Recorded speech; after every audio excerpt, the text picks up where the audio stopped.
பிரபல யூடியூபரும் bike ரேசருமான TTF Vasan நடிகராக அறிமுகமாக இருக்கும் படம் தான் ஐபிஎல். இந்த படத்தில் இவரோட இணைஞ்சு கிஷோர், அபிராமி, போஸ் வெங்கட் என பல பிரபலங்கள் நடிச்சிருக்காங்க. லாக்அப் டெத்தை மையமாக வச்சு இந்த படத்தை இயக்கியிருக்காரு இயக்குனர் கருணாநிதி. இப்போ இந்த படத்தோட கதை என்னங்கிறத சுருக்கமாக பார்த்துடலாம். இந்த படத்தில் ஹீரோவை வலம் வரக்கூடிய வாசன் டெலிவரி பாயாக வேலை செய்கிறாரு. இவர் கிஷோரோட தங்கையை காதலிக்கிறாரு. ஒரு நாள் டெலிவரி வேலை பார்த்துட்டு தன்னோட பைக்கில் வந்துட்டு இருக்கும்போது கிஷோர் குறுக்க போயிடுறாரு. அதே சமயம் இன்னொரு பைக் அந்த வழியாக வர அந்த பைக் கிஷோரோட கால் மேலே ஏறி போக கிஷோருக்கு கால் முறிவு ஏற்படுது.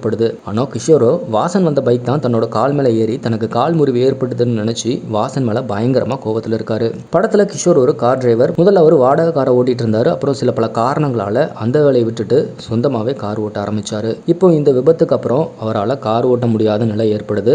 அதே சமயம் போலீஸ் அதிகாரியாக இருக்கக்கூடிய போஸ் வெங்கட் ஒரு கைதியை லாக்அப்ல வச்சு அடிக்கும்போது அந்த கைதி இறந்துடுறாங்க. அதுக்கப்புறம் அந்த பழி அப்பாவியான கிஷோர் மேலே வந்து விழுது. கிஷோரோட தங்கையை வாசன் காதலிக்கிறதால தன்னோட காதலியோட அண்ணன் மேலே விழுந்த பழியிலிருந்து அவரை காப்பாற்ற முயற்சிக்கிறாரு வாசன். இறுதியில் லாக்அப் டெத் கொலை வழக்குல இருந்து கிஷோர் மீண்டாரா இல்லையா அப்படிங்கிறது தான் இந்த படத்தோட மீதி கதை. இந்த படத்தோட கதை ரொம்பவே சுவாரஸ்யமாக எடுக்கப்பட்டிருக்கு. இந்த படத்தில் நடிச்சிருக்கக்கூடிய அனைவரும் தங்களோட நடிப்பையும் சிறப்பாக வெளிப்படுத்தியிருக்காங்க. படத்தோட முதல் பாதி கொஞ்சம் புரியலைனாலும் ரெண்டாவது பாதி கதையை விறுவிறுப்பாக நகர்த்திக்கிட்டு போகுது. அது மட்டும் இல்லை, படத்தில் கதாநாயகனா அறிமுகமான டிடிஎஃப் வாசனுக்கு நடிப்பு திறனை வெளிப்படுத்த அதிக வாய்ப்பு கிடைக்கல.